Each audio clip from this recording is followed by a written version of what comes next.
Welcome to another episode of the Braun Performance and Rehab Podcast. Joining me today is Rob Wilson. Rob is an incredible individual in the health and human performance space, and Rob is writing a book called The Check Engine Light, which is going to be released in November of 2024. Rob and I have a discussion today about the concept of his book, The Check Engine Light, and we also discuss a variety of different factors impacting the health and human performance field as a whole. I really appreciate Rob's time. Rob is a wealth of knowledge and insight, and I know that you're going to love this episode and learn so much from him, just like I've learned from him in our past few conversations. This episode and every episode of Season 5 of the Braun Performance and Rehab Podcast is sponsored by Isophit. Isophit is my go-to for all things isometric strength training. It can help you and your athletes win more and hurt less. For more on Isophit, you can check the description below. Enjoy. Rob, welcome to the podcast. I'm super excited to work with you today, man. Thank you so much for being here. I really appreciate your time. Thanks for having me. Good to see you again. Yeah, for people who aren't familiar with you or all the amazing work that you're doing through what you're calling the Check Engine Light, your upcoming book, and all of your past experiences in breath work and human performance as a whole, would you mind kind of catching them up and filling them in about, what an incredible person you are and how we got here today? Sure. So, let's see. I'm old, so I might take up the entire podcast time limit with this background information, but I'll try to lean towards brevity. My original education is in manual therapy, so I dropped out of college because I hated it. I probably should have stayed, and had I known what kind of options there were for things I was actually interested, I may have. But I was studying foreign language and was like, I hate this health. So I went to massage therapy school. Quickly figured out that I was not made for a spa environment. Like, that's not really what I cared about. I grew up around sports and athletics and stuff, martial arts. What I really cared about was solving problems, helping people solve problems and be healthier. So pain relief. And very, very quickly, I got into the world of pain relief and neuromuscular therapy and craniosacral and myofascial. And I took on mentors, and I did manual therapy and some return to play and return to duty work in my own private clinic and in other clinics for about the first 15 years of my career. And that overlapped with time in strength and conditioning. So, pretty early in my career, I had this realization when I was working with people who were having pain or movement dysfunction that no matter how good a therapist is, if the end user, client, athlete, whomever, does not have good strategies for maintaining or restoring their own function, then it's essentially for null, right? I mean, if you go see the best therapist in the world for an hour a week, every week for the rest of your life, you have 167 hours with which to destroy any progress that was made during that time if you don't understand your part in the maintenance of the outcomes. So when I had that realization, I definitely could not have articulated it that way back then. I just knew that this person needed to do something to care for themselves. So I started out with, I don't know, are you familiar with Bob Anderson's stretching? This is like I'm it was not. it was an old book when I was young, and so it was probably written and illustrated in the early 70s, but it had like stretches for your back, hamstring tightness, neck stretches, and it had little silhouette figurines. And I would go photocopy, which is totally not kosher, right? But I would go photocopy pages out of it and circle stuff for my clients and be like, hey, you need to be doing this between now and the next time I see you. And that led me towards the path of understanding human movement more significantly. And also continuing along that path, realizing, okay, movement is one piece of the pie, that this is an entire human system. So other things that go on in people's lives other than their biomechanical expressions have influences on those movement expressions and vice versa. And so without a completely holistic viewpoint, then you always get limited outcomes. And so I just, every time I would have an interest or find a hole in my understanding, and this is how I still am to this day, I will just pull on that thread until I get to where there's nothing left. And um, on one hand, that kind of obsessiveness has served me well in some regards, but it's also, it turns out, annoying if you're married to somebody like that, because they can get really obsessed with topics and spend 3 hours very easily in a deep dive on Google Scholar. And so, in any case, all of that experience in the last couple years, I did some deep work in breathing and breath control, specifically for the realm of improving performance, autonomic regulation. I worked a lot with first responder communities, military, lots of time and experience working with operators in special warfare contexts. And then I started working with the team at Virginia High Performance, which, of course, that's how you and I got introduced through Chipper. And then about 2 years ago, all of that kind of came to a head, which is I was having a conversation about how do you get the toughest people on earth to invest in their own self-care. And I came up with this analogy of, hey, it's like a check engine light. This thing is telling you there's something in this system that needs maintenance or needs repair. There are appropriate times to ignore that signal, like during acute performance, right? When there's right now things that need your attention. But if you always ignore those signals, or if you're unable to identify when they're flashing at all, then farther down the road, those problems will compound, and eventually those exacerbated problems will result in degradations in performance or total systems failure. And so developing a system by which you can identify what those indicators and gauges are, and then progressively and perpetually find tools, experiments, mechanisms by which you can learn to address those problems as they emerge. So that's a curriculum that I teach currently as part of the Warrior Fitness program for the Navy SEAL Foundation.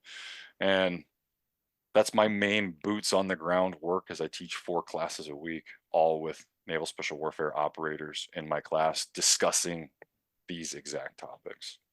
That's so interesting, Rob. You cover a very diverse background of experiences and you have a wealth of knowledge and you bring up so many amazing points that I'm excited to dive into. First off, on your work on the manual therapy side of things and the strength and conditioning side of things, you brought up this point that not everything is always biomechanical. And I think that a lot of people like to think in the terms of the mechanical world because we can see it, we can feel it, we can experience it. It makes sense because we can see it with our own 2 eyes. When in reality, I think a lot of what we do is actually neurophysiological in nature. And we can't always see what the nervous system is doing with our own 2 eyes.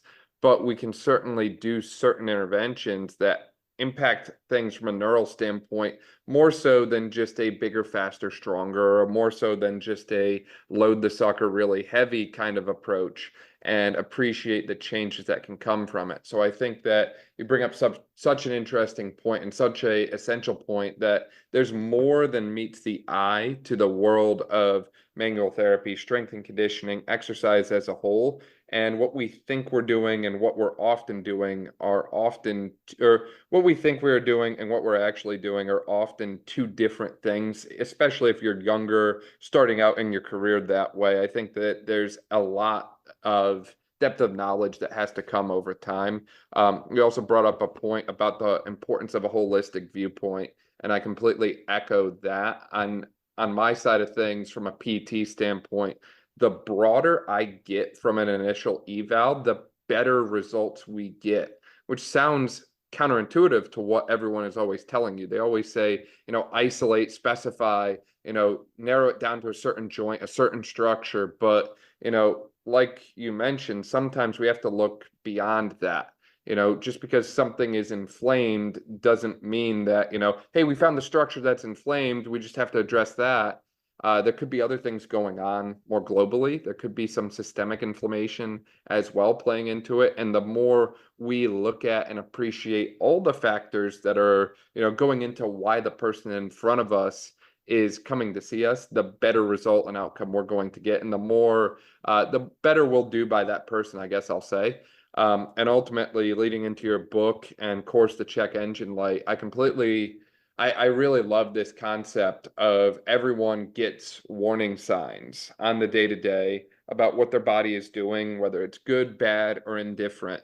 And you're right, a lot of people don't know what those warning signs are. In fact, someone listening right now might have those warning signs going off and they might not even recognize it, because I think in today's day and age, people are not really in tune with their body, and they're not really sure what it's supposed to feel like in a, quote unquote optimal sense versus what it does feel like to them on the day to day. And it almost becomes this, I guess the whole process of the check engine light in my mind would involve getting someone to actually understand and feel themselves inside their own body in a way that they might not have otherwise appreciated. I had to take notes right there because there was multiple things that I wanted to respond to. And so first, I just want to say something about, in regards to not just our profession, but human performance and really medicine in general, which I'm very appreciative of. Medicine has saved my life on multiple occasions. However, medicine and the offsprings of medicine, where we have medical practitioners in sport, human performance, and strength and conditioning, all come from the same root origin, which is reductionist science, which is where we try to find an isolated condition or source, and we attribute the outcomes to that source, and then we try to change that source. And that kind of reductionist approach has caused the emergence of things like isolate the joint, the muscle, the point of pain, the trigger point, the myofascial, my favorite buzzword that means nothing, adhesion, right? All that kind of find that isolated component are because we don't understand a simple fact, which is that human biology and biology in general is part of a complex and adaptive system.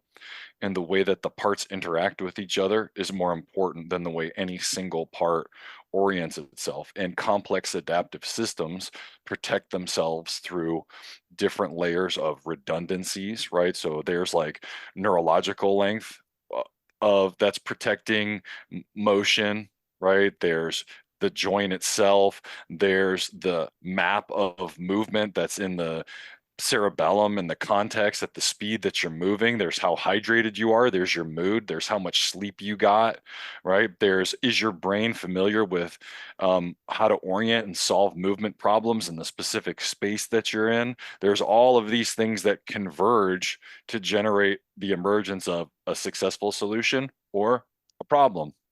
Now, of course, there are some invariants that expose themselves across time, and we'll see clusters of things that that present over and over again.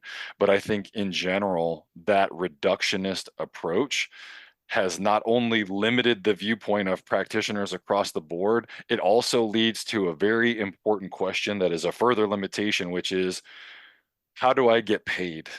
And so if you have a practitioner who, especially in the insurance model, if you have to bill and there's not a code for, well, I improved the general lifestyle of my patient.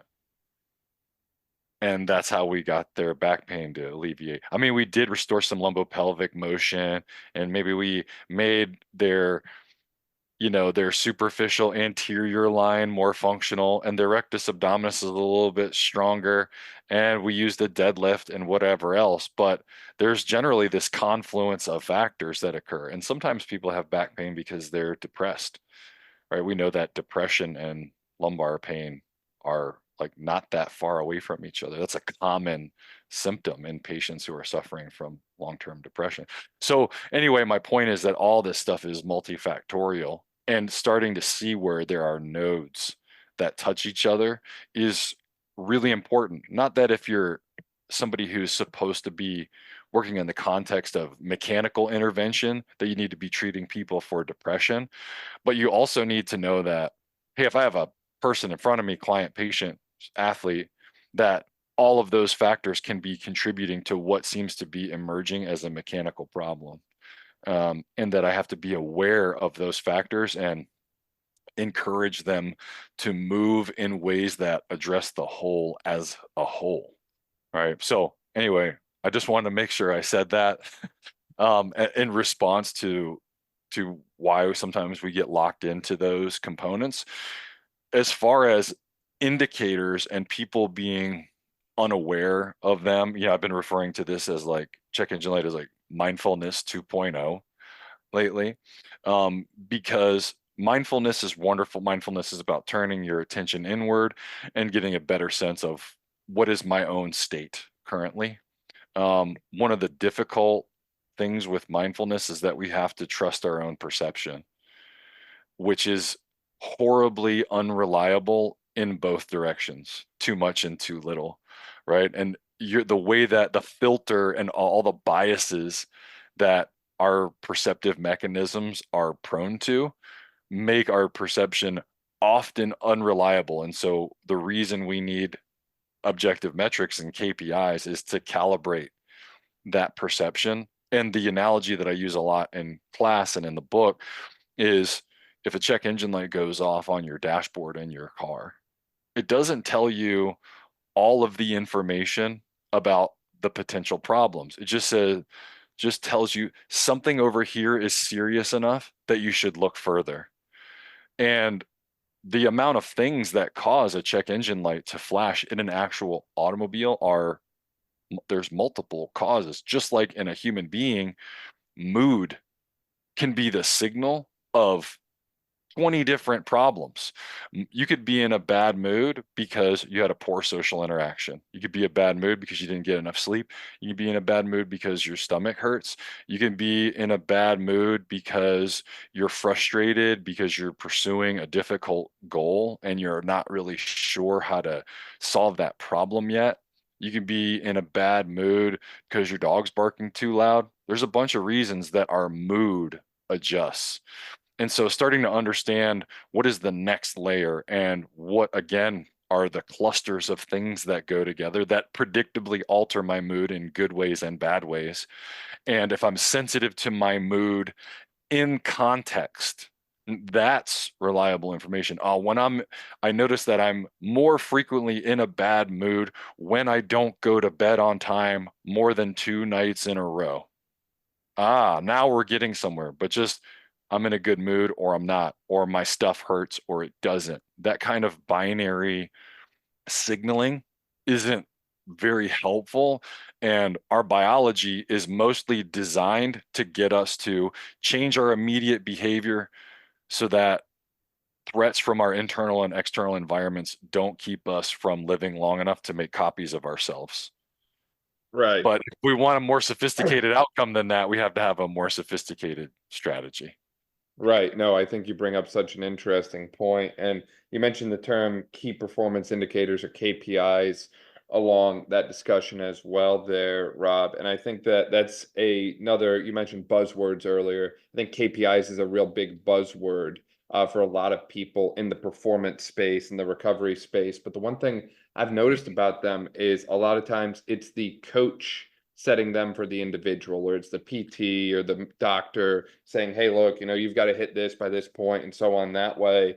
When in reality, I think that if our whole goal is to get someone more in tune with their own body and educate them on making decisions and understanding what their body is trying to tell them, then I think that there's a lot of value in involving the person that you're working with, the person that you're trying to help in this case, in that process of establishing what performance indicators you want to look at. The other piece I'll add to that as well. I really like how you brought up the concept of mood and the multifactorial or the multiple causes of mood. And it's one of those things that you're right, our own perception of it can be extremely unreliable. I know you and I chatted recently about my lack of sleep last week, but that was something that, in the context of the night, I would do nothing different. I have no regrets, and I would have that night all over again. And while I was tired the next day, I was in a great mood because of the events of the night that way. So it's one of those things where just because we have something that might lead us to think, hey, check engine light might be on, there might be an issue, but our perception of the issue might not align with it, if that makes sense. Makes perfect sense. And, the way I think about things like that often, I try to steer away from binary value judgments. And I think one of the place that we see things like KPIs go awry is with things like heart rate variability.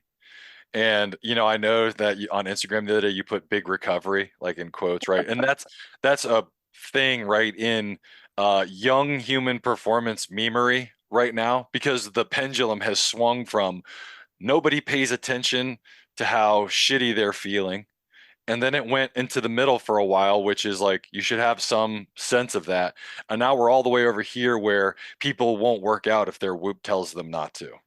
Right. And I don't think that that's good either. I don't think because you wake up and your Whoop says, hey, you're a 4 today out of 10, you shouldn't work out hard. Man, if I only worked out when my readiness score was amazing, I'd work out like 2 days a year, right? There's too many complex things going on in life. But the way I explain it to athletes that I have or students that I have is you should think about this whole thing like managing a checking account, right? You're managing a bank account of energy. And if you're using something like heart rate variability or a sleep score, that's just like looking at a bank statement. How much is in there? What did I spend? Was the money worth it? What did I have to begin with? Am I in debt? If you're in, let's say you're in 10 grand of sleep debt and you decide, oh, I'm going to spend another 2 grand, that's a problem. You don't have that money to spend. But if you're saving money, quote unquote, saving money every month, your sleep is, usually an 8 out of 10 for most of the year, and you decide to stay up all night because whatever, you go on a hot date, you are reading an awesome book, you go to a new time zone and you have an opportunity to go see a new city, that's a good return on the investment. Sometimes you don't get a choice also. Sometimes your dog gets in a fight and is wearing a cone and is knocking around your dining room all night, or you have a new baby. What you have to know is how much does this cost and do I have money in the bank to spend it? And then budget yourself appropriately. And if you don't, when it stings you on the back end, don't blame it somewhere else. Know that you made a spending choice that didn't serve you and take responsibility for those actions and then choose again. That's how those metrics and KPIs, in my opinion, should be used. And I actually have a formal framework for this. We build in the book, in the Check Engine Light book, we actually build what I call a performance longevity dashboard, right? And so a dashboard is a place where you put essential information that helps you consolidate data so you can make good decisions, right? And we talk about, okay, if I put indicators on this dashboard, what functions should they serve? And the first one is bring clarity to problems and identify targets. So I have to know what it is that I'm trying to achieve or measure. That's where I develop KPIs. Bring clarity to problems, identify targets, then predict outcomes, right?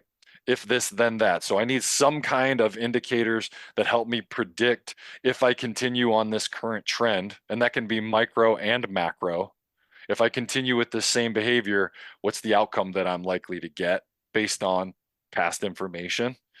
And then third is determine impact. If I decide to do some intervention strategy or do nothing and I'm still measuring, then I have a lagging indicator that says, here's what happened. And that cycle of logic helps me understand what is it that I'm feeling? How did my behavior affect it? And then what are the KPIs that can help me grab a hold of that adaptive behavior in a way that's more conscious so that I can predictably or more predictably get what I want in future outcomes. I think you touched on so many amazing points there, Rob. First off, to circle back to your point on the recovery score and, training when you're maybe in a less than optimal state. The funny thing is about that night, the next day as we were walking around Baltimore at the convention that way, one of the punchlines we kept coming back to is, wow, this is what our college athletes feel like every day, because our college athletes are always sleep deprived and they're always stressed and they're always kind of in that kind of situation. And yet college athletes can typically perform pretty well despite being in a less than optimal recovery state. So it's interesting how, to your point, we get that recovery score and a lot of people are shutting down entirely because they feel like they're not recovered enough. When in reality, it is a piece to the puzzle, but I don't think it's the end all be all to your point. And I think that there is a time and a place, especially in the performance realm, to actually train in a fatigued state. And that's one of my common criticisms of velocity-based training. A lot of coaches that I talk with love VBT. And again, I think it's a tool, it's a piece to the puzzle.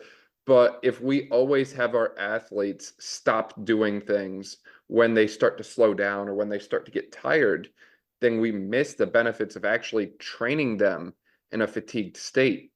When athletes are on the field of play and performing whatever sport they're engaging in, there's going to come a time when they get physically tired and they might not be able to sub off and take a break. They might have to keep going.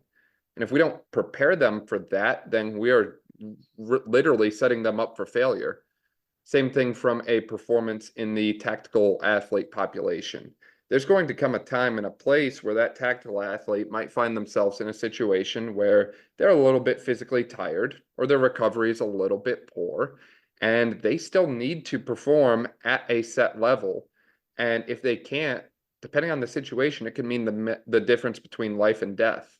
So ensuring that we actually expose the athlete to a variety of the demands and not just letting them live in the quote unquote perfect optimal setting all the time, I think becomes essential in the conversation around performance.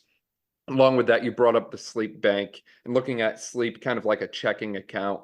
And I think that that's true amongst anything in the performance space, whether it's sleep, whether it's training, whether it's, consumption of various caloric intake or foods that way, or when you and I first met, I know we talked about alcohol in this way as well, right?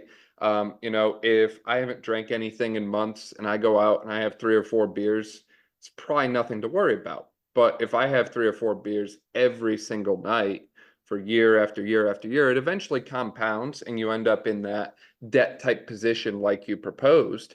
And I think that the more aware of that we are, like you said, just generally promoting awareness to what we're doing and why we're doing it.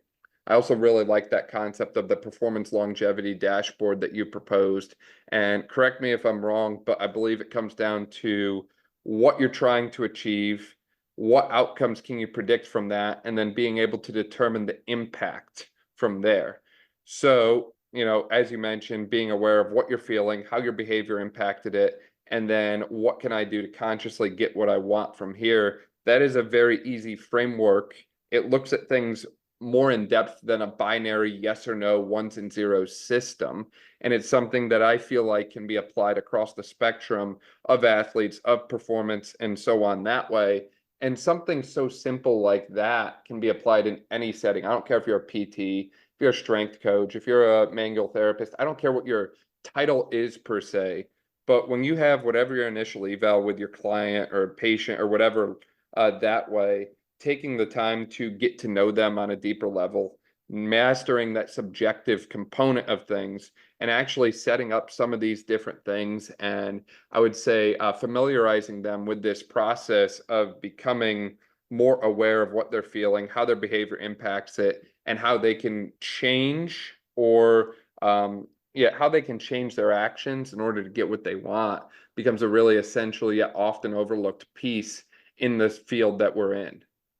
Yeah, I agree. And, one of the first things you were talking about was, sort of this propensity, especially in the last I would say 5 to 10 years as data has become so available to strength coaches and PTs and human performance professionals. On one hand, data can be really helpful. Having good information can provide insight, but it can also, in my experience, generate a cluster of confusion, not just for athletes, but for coaches too, because the sort of saying in the world right now is like data is king, and I don't agree with that. I think that context is king, because Yes. data is only as relevant as the individual who is interpreting it and the situation in which it arised. And so if we're thinking about training athletes, for example, under fatigue, then the age of the athlete, like the biological age, the chronological age, their training age, their experience level training under fatigue, what you're training under fatigue. If you're measuring something like, for example, I don't know, I'm pulling this out of my butt, but if you're measuring whatever force plate measurements, then, and you want to train the athlete under a certain level of fatigue, then maybe don't compare those to more fresh measurements. You're doing velocity based work.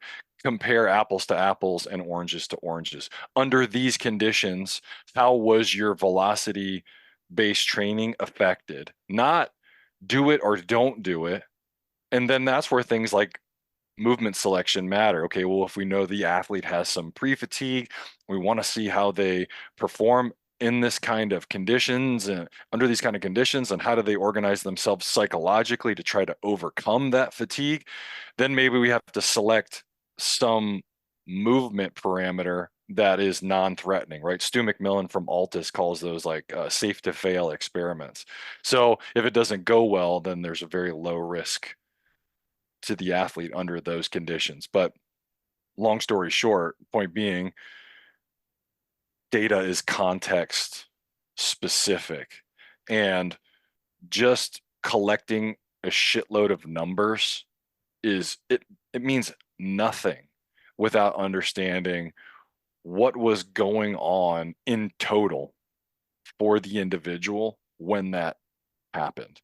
Yeah, that is such a great point. And on that point as well, it's so interesting. I've had conversations with hundreds of people in relation to the Isophit device, which is really just a fancy wall that restrains movement in 15-degree angle increments.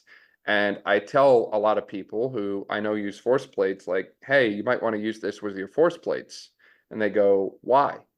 And then we start talking about something like the mid-thigh pull, which is commonly measured for a measure of isometric strength.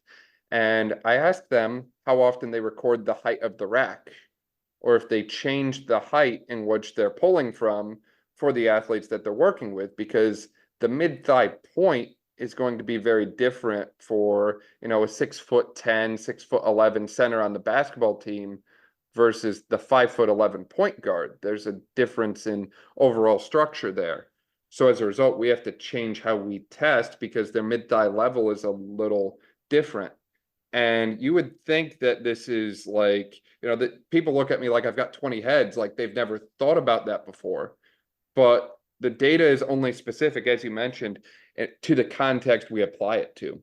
I also see this in the return to sport conversation quite a bit, where we base our decisions based on a few different numbers. When I'd rather do something different, instead of how that athlete can perform on one specific testing day, what if instead we look at a multitude of testing days and we look at the trend line? So then we're actually capturing a number of different points in that athlete's progression back to sport, as opposed to just one isolated day and basing all of our clinical decision making off of one specific time. As you mentioned, the more data we can collect that is context specific, the better off our outcome is going to be. So I completely agree with your point on Yeah, I mean, data. what number draft pick was Tom Brady? He wasn't in the first one or two, I don't think, Rob. No, and he performed like shit at the combine, but turns out he's one of the best to ever do it. Yeah. And what really matters how you read the game. What can you do on the field? right? What are your problem solving strategies? Right. To use the words of Molly Benetti in the podcast last week, you got to keep the main thing the main thing. And, your athlete might not be good at jumping, but they might be really good at playing their sport. So if they're good on the field or on the court, that's what's going to reign supreme at the end of the day. But to the point of what we've been talking about in relation to the check engine light, you have to be aware of all these other factors, because these other factors can ultimately be the things that derail someone from doing what they want to do in the performance space. For sure. And that's what I've seen a lot, is that very often really high performers perform well in spite of themselves and in spite of any preparation that's occurring, however sophisticated. And the first step in being an extremely high performer is to choose the right parents. And then after that, if we're not talking about physicality, there is a mindset that is either delivered upon entry into the earth, or is developed very, very early. And this is especially true with elite military people that I work with the most, is that they generally perform extraordinary tasks in spite of themselves. And their often only software is ignore all peripheral information that does not lead directly to the outcome that I have chosen, which is what got them the job they have and what makes them successful when they go to do essentially impossible mission sets in the worst places ever.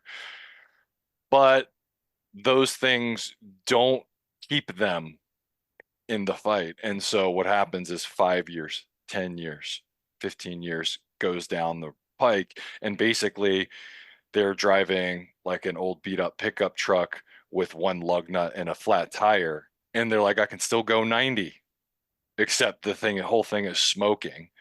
But as long as they can go 90, then it doesn't matter. And so my point is, I don't want to make high performing people into people who wither at a change in their Whoop score. I am not interested in that. I want high performing people to fundamentally continue to be what makes them good at their stuff. Be you, but have some system of valid, reliable, and accessible information that lets you know, like, how is this thing actually running?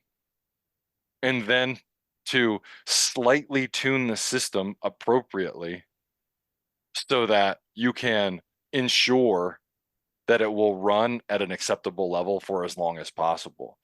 Acutely, we can perform through all kinds of crazy things, right? You can have many, many nights of no sleep, and people go and win world championships, but then the next spring they blow their adductor and they're like, I don't know what happened. It's like, how long do you think you get to make that decision? Right, How right. So long that, how long do you get how long do you get to be a cheetah who's sprinting on beef jerky? I don't know. Nobody knows the answer to that question. All we know is that the only answer we know for sure is not forever. yeah, the problem is the light is on, you choose to ignore it, and no one knows when the engine is going to blow up. It could be in a day, a week, a month, a year. You just don't know. And I think this concept is essential for, as you mentioned, performance longevity, which is something we've talked about a lot in the athletic space, because as you threw out the name Tom Brady earlier, there's individuals who are defying the odds and performing at incredibly high levels into their 30s and 40s in sports where it's never been done before. And how do they do that? They actually take care of their body, and they do so in a meaningful way with some sort of framework to appreciate what's going on internally and how to address it, which again is the concept of your book and your class that way. So I think that, to solve a lot of the performance issues we have to look at the athlete and how we can better provide tools for the athlete to understand what's going on, like we've talked about. But there's also going to come a time where the athlete doesn't understand what's going on and they can't figure it out, right? If the light comes on in my car, I might know enough to take it to the mechanic, but the mechanic might not even be able to figure out what's wrong with it. Same thing with the athlete. A lot of times I've seen athletes who have gone and they've, sought opinion from a clinician and they still don't know what the cause of their symptoms is. So when that warning light comes on and people don't have an answer, they can't figure it out themselves. They tried going to someone and they still don't have an answer. Where do they go from there? How do we get to determine what's actually causing the metaphorical light to come on, and what do we do about it from there? So two things come to mind. One is that no practitioner, no mechanic, however good they are, is living in the experience of your body and mind. If you're an athlete or whatever, if you're a first responder, military, whoever you are, no mechanic is driving your car on the roads that you drive it every day. It behooves you as the driver, if you want optimal outcomes when you do take your vehicle in, right? When you do go work with a practitioner, to have some informed premise that you can communicate. Now, that doesn't mean you have to have technical knowledge, but if you have some information that is more precise than this just happened all of a sudden, you're going to be far more likely to get a successful outcome. I know that you have experienced this as a clinician. This is a common experience with people who are working in return to play. By the sixth session, maybe by the third, if you're real lucky, you finally get divulged an information, some piece of information from the athlete during the course of conversation, something innocuous. You're talking about a milkshake or something stupid. And then they deliver you a piece of the puzzle that you wish they would have told you right after you shook hands. Wait, hold on a second. This didn't happen on the field. You sprained your ankle at when you went ice skating with your family for Christmas. And then this happened on the field. How far apart did that happen? Oh, 2 days. You ran on it anyway. Oh God, how long has that been going on? Well, before that, I had actually sprained it 2 times earlier playing pickup hockey. And you're like, wait, you didn't tell me this whole story. Or, oh, I didn't realize that the pain in my neck is related to the pain in my shoulder. And so I didn't tell you about this, or whatever the case may be. And this is something I was talking to guys in class about the other day, is that if we're only waiting into points of complete malfunction to know that those are important data points, and we don't share it with a clinician that we're working with, or we don't know to share those points of information with a clinician, then we're going to get far more limited outcomes, because it's going to take the clinician a lot longer to tease the story apart. Right now, really good clinicians know or learn over time that interviewing skills is like one of the most important skills that you can develop. More important than knowing how to use any piece of equipment or your hands or exercises, learning how to make people comfortable and getting them to dump their guts out to you is probably the most important clinical skill, because you get the whole story a lot faster. That brings me back to this idea of bring clarity to problems, predict outcomes, determine impact. If an athlete is engaging in some aspect of that cycle of logic with their own body on a regular basis, even if it's unsophisticated, whatever, I do toe touches every day before I drink my first cup of coffee, and I notice that, man, I've been unable to like do the toe lift thing that you showed me for this month leading up to it. Hey, do you think that has something to do with my back pain? You're like, oh man, there's something going on with the sciatic nerve. There's something wrong with nerve glide there, or what. You start to get this more complete piece of information. So one, the athlete has to have some systematic way for tuning into themselves so that they can have a more informed conversation. That's one piece of it. No matter how sophisticated the external resource or the external metric is, or the mechanic, you have to be playing that against those internal sensitivities. And there's always this play back and forth between what we would call outsourcing and insourcing. And to kind of buttress this into the second point I want to make, when we start to look for solutions to problems that we have, your biology is not on your timeline. I wish it was. I wish there were more things we could do where your biology was like, the season starts on August 1st. It just doesn't work like that. And again, it's insanely complex. And if your practitioner is treating one aspect of that or zoned in on one aspect of this holistic picture, they're treating the problem and not the person, you're going to bump into limited outcomes way more frequently once again. So that's one thing I would say to athletes, if to be more specific, if they're having trouble solving a problem or if they're bumping into issues with their practitioner, ask yourself and them, are they treating the thing or are they treating you? If you're Right. treating the person, you're going to see way more of the picture, which sometimes means you have to refer out to another practitioner who has a different piece of expertise. Sometimes as practitioners, we want to think we have the solutions for all the problems in our own little silo and our own lens. But sometimes if you're looking at the whole person, you go, oh shit, I don't have the answer to this. They need to go talk to this nutritionist I know, or I don't have the answer to this. They need to go to this deep tissue guy because this thing is actually really locked up, or whatever the case may be. So that's the other thing, is that brings us back to the earlier point about reductionist thinking. Is the practitioner treating the problem or are they treating you? Is that a helpful answer? It really is. You bring up so many amazing points there. I mean, first off, from the athlete standpoint or the person standpoint that way, really diving deep into this concept of what you have going on and thinking about any and every factor and variable that might go into that. And I would personally, as a clinician, be on the side of, hey, my athlete overshared and maybe told me a little bit more than I needed to know, then hey, they didn't share enough, and now I'm stuck trying to figure things out. I certainly think that the more information we have on a subjective standpoint in particular, the easier it is to piece things together moving forward. So I completely echo that point, so much so that I would say on an initial eval that is not a post-op eval, I would say I base at least 85 to 90%, if not more, of what I'm going to do based on that subjective. And if I haven't gotten enough, to your point on interviewing skills, I need to ask more. I need to dig in deeper.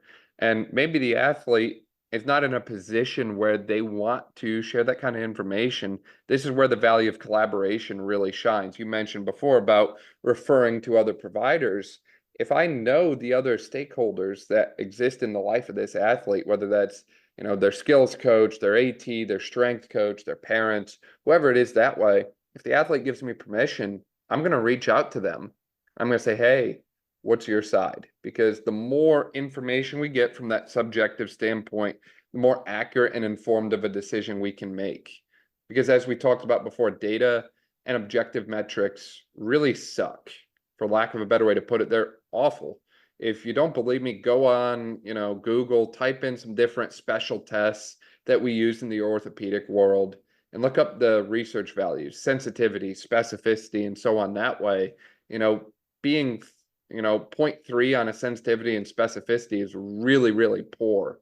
And yet we are basing our clinical decision making based off of tests that have that level of statistical relevance. It just doesn't really make a whole lot of sense when you dive in deeper. And I think that when we get lost in that world of objectiveness and lost in the world of special testing, we end up with more patients misdiagnosed or mistreated. We say, well, you had one positive test for your shoulder labrum, so it's got to be torn. We need to order an MRI. We should do a cortisone shot. We might need to do surgery and so on that way. When in reality, that same test is positive on almost any athlete I do, especially an overhead athlete, and they all don't have slap tears. They all don't have, gross instability that requires surgery. A lot of times it's, as you mentioned, we have to look a little bit deeper and we have to be willing to take that step back and view things from a slightly more holistic standpoint and view the other factors that are attributing to the problem. And the more we as clinicians and providers become aware of that, the better we're going to do by the people in front of us, which it almost seems like we need to take the check engine light and not just apply it to a personal standpoint, but also to the people that serve the athletes and the folks that we work with that way day in and day out, and get the clinicians to understand what someone's personal performance dashboard looks like and how to read someone's personal dashboard accordingly, because they're going to look different from one person to the next. Each person is going to set different KPIs and find value in different things. And if we as clinicians are not trained in the ability to actually understand what their performance dashboard looks like, if they have one, how to read it, and then how to intervene specific to that person, then again, we're doing them a big disservice and we become just like the mechanic who can't stand there and figure out what's wrong with the car. Yeah, and this has a word for it, and it's called a relationship. And so if you want to actually have long-term outcomes or start to develop a deeper understanding of what's going on with an athlete that you're working with, developing a relationship with a human being is how you do it. Now, does that mean you have to become best friends and skip down the street holding hands? No. But I argue often that if you forget that this is a human that's performing, that's the part in human performance that gets forgotten a lot. It becomes lowercase human, uppercase performance, but it's the other way around. This is a human being. And if you know that this is a human being, the way that human beings share information is relationally. We talk to each other, we share stories, we read each other's moods, we get to know how this person behaves in different contexts. What are their patterns? What are their preferences? If you as a clinician or a contractor are brought in as an adjunct to help solve a specialized problem, maybe you don't have the time and resources to develop some deep, meaningful relationship, but rapport is important. And then, like we already mentioned, leaning on other people that the athlete does work with who knows them. That's really important stuff. And you and I think, talked over coffee about this recently. I'm working with an athlete right now who's a professional grappler, who's, for sure one of the top 5 or 10 black belts in his weight class in the world.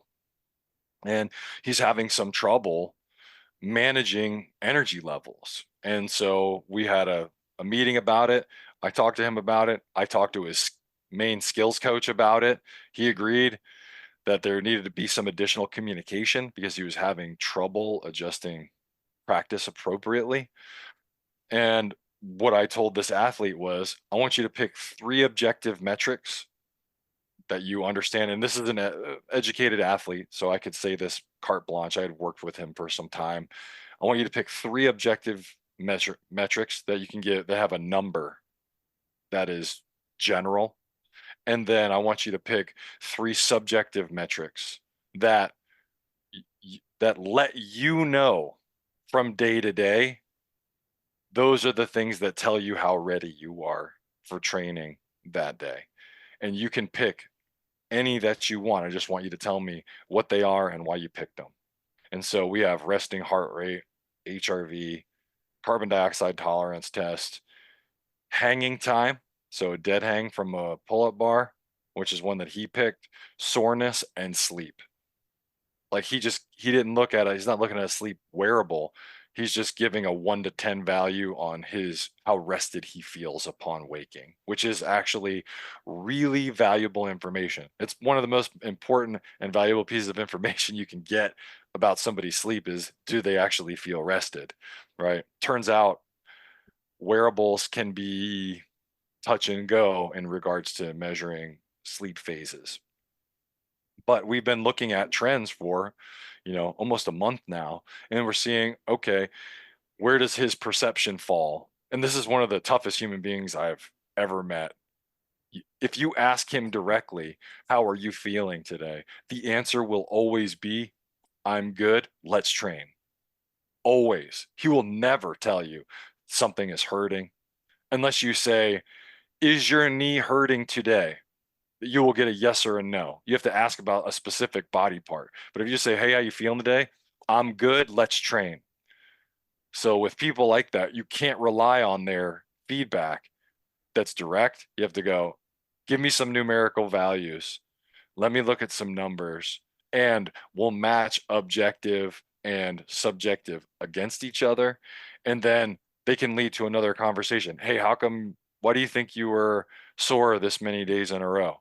Hey, did you notice that this number followed this number, or that when you traveled, there was a lag here? Did you notice that? And you just draw their attention to behaviors and outcomes. And this is where we get into leading and lagging indicators. Hey, did you notice? Hey, did you notice that when this happens, then this thing happens with it a little later? If you don't want this negative thing to happen a little later, maybe when this happens, you can do something to buffer that outcome. Because sometimes, hey, you don't have a choice that you miss sleep.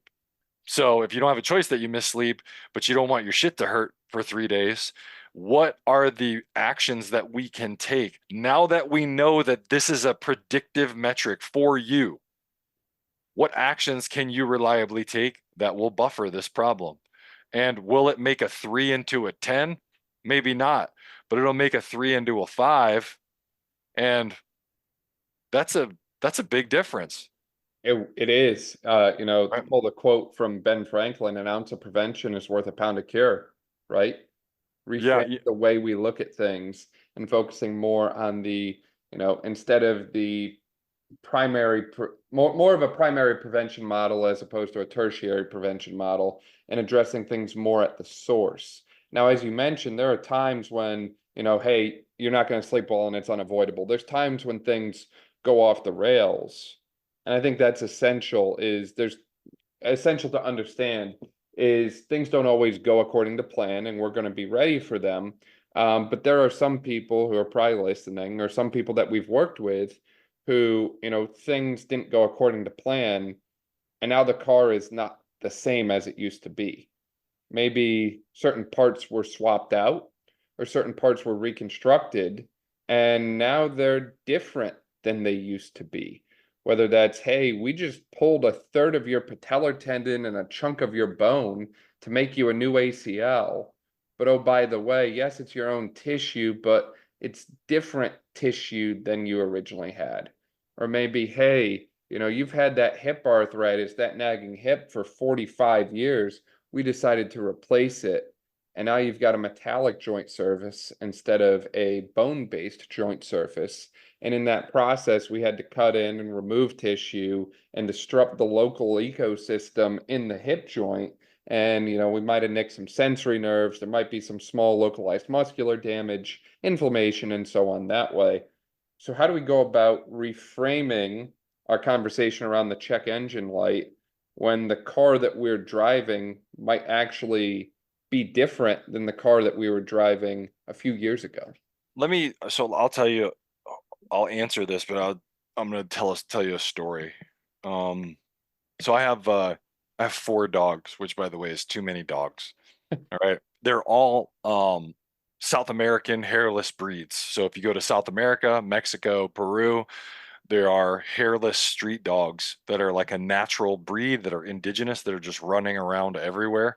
That's what I have. I have 4 of those little bastards running around my house. I have one of them who is a small female. She probably weighs 30 pounds. She was the runt of a litter. And when we got her, she was really small, a little bit undernourished. We rescued her. And shortly after, we noticed that something was going on with her hip, right? We weren't sure exactly what. We took her to the vet, and turns out she had a necrotic femur. And so the top of her femur was necrotic. She has some canine disease that caused necrosis in the hip. And I'm like, well, what do? You got to have, does she have a prosthetic? Do you cap it? Like, what's happened? And the vet goes, oh no, we just cut the top of it off. We set it in place and initially immobilize the dog. They grow a scar ball over it. If you just keep her moving, once the initial healing is done, she should be fine. And guess what?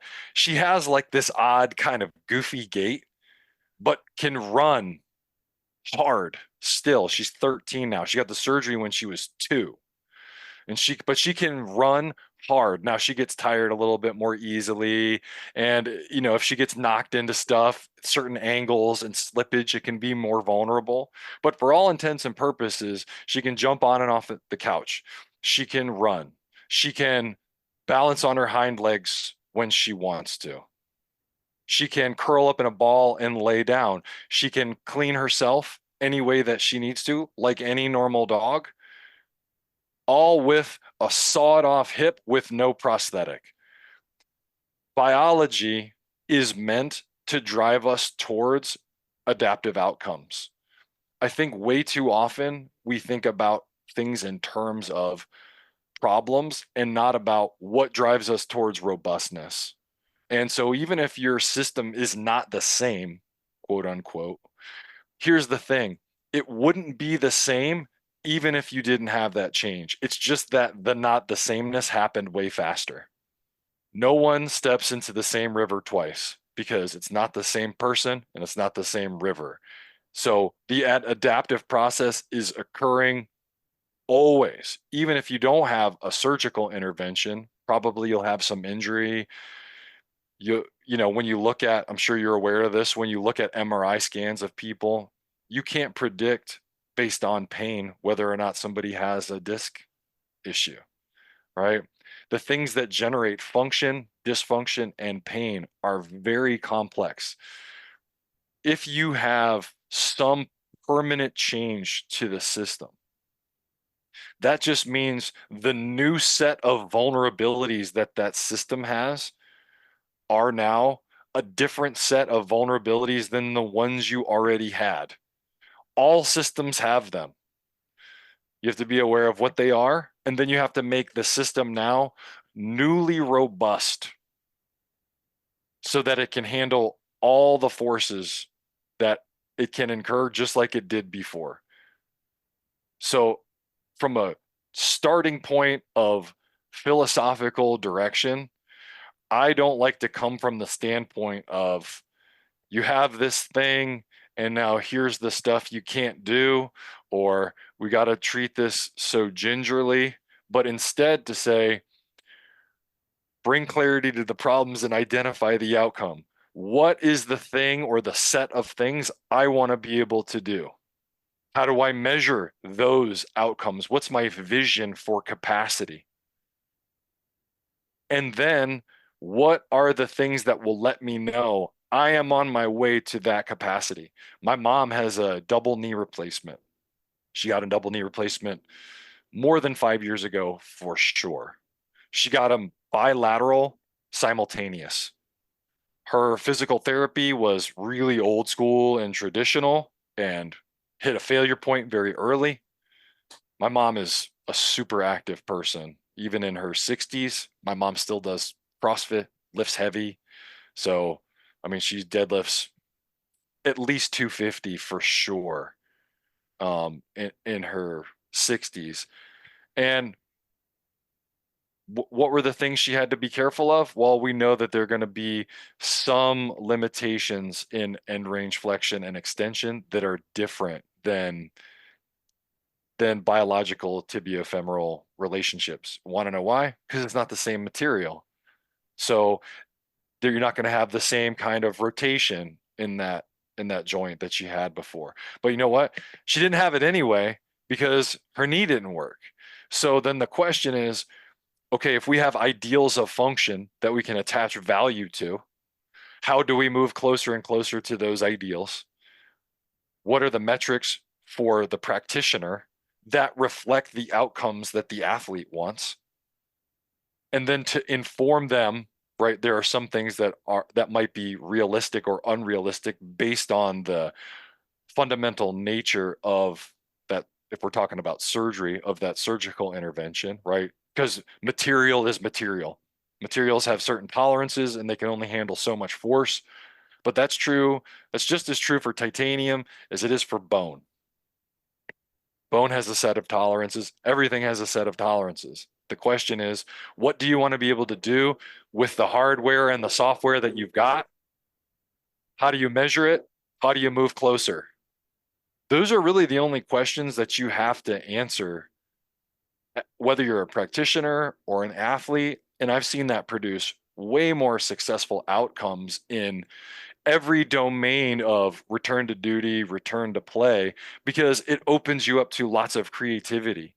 When we start thinking about this in a very narrow sense, injury and surgical intervention, especially, then we end up sort of treading this like very careful water of like, oh no, like I better not introduce any stress into this system. It's like, well, how's it going to change? How are you going to guide its adaptation without purposeful, stressful inputs that are reflective of the outcome that you want? It's not possible. Am I going way off here? Am I No, I going think you're too far? spot on. Okay. We have to understand that, there's certain things that can change and certain things that can't change. We have to control the controllables at the end of the day. I like your point in relation to the knee, in the sense of if we didn't have the function originally, then, if it wasn't there, we're not missing anything, so to speak. So I think that's a key piece. The other piece, as you mentioned in the PT side of things, we have to stress the system enough to move the needle forward, but not too much to the point of detriment in respect to what just happened that disrupted the local biology. So if you undergo a knee replacement and you now have a 6 or 7 inch scar where they had to cut in to expose your knee and do the procedure that way, we have to understand that, hey, a week and a half after surgery is not the time to 1 rep max your back squat.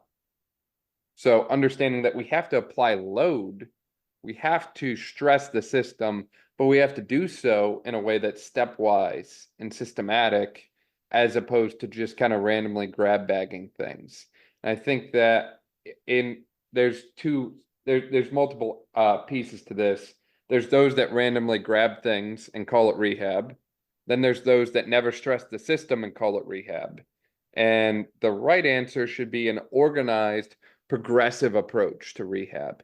And I think that, to your point, if you nail that process, then anything is possible.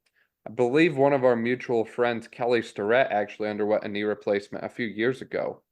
And I see the stuff that guy does, and I'll be honest with you, I can't really tell he had a knee replacement. I still see him doing all the things that he wants Yeah. to do. And So here's the thing is, he was generally healthy yes, prior to the knee replacement. So he was taking care of his business, got an injury that was trauma related, right? So, when that happened, some people on the internet, of course, were talking shit, oh, mobility, blah, blah, blah, but they don't know that he had a traumatic, catastrophic injury to his knee that basically would like blew his knee out in like a shot.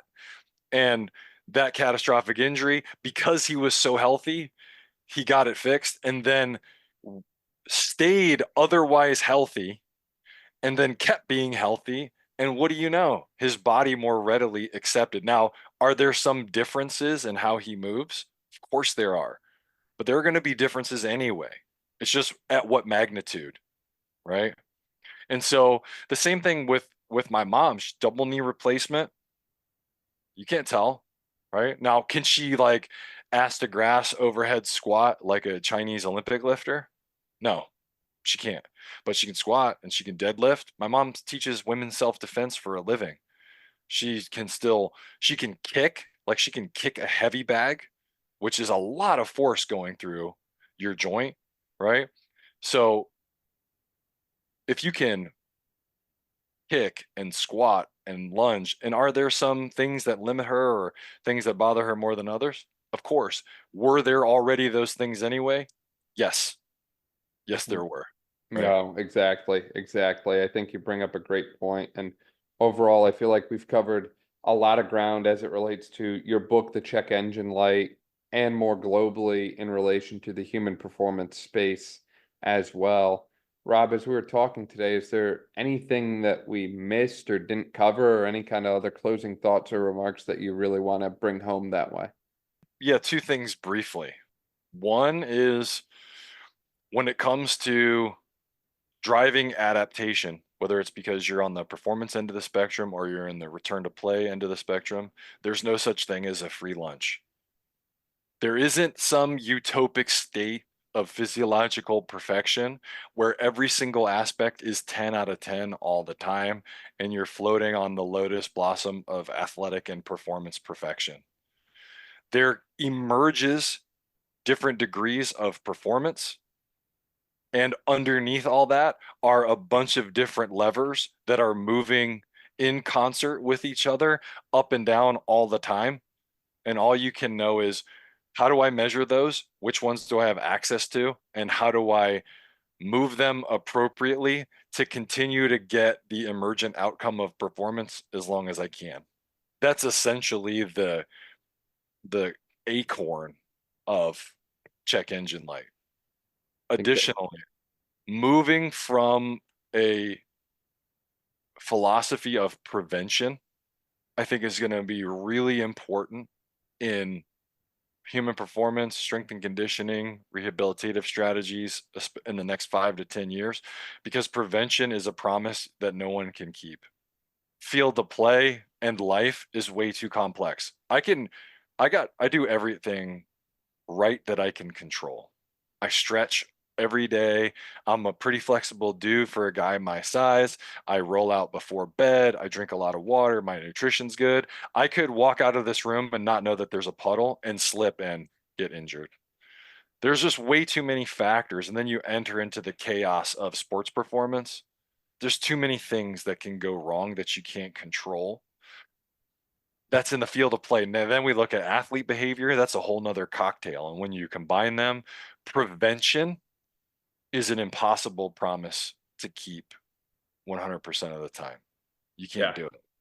I, What you can do is tune your athlete appropriately and teach them how to tune themselves.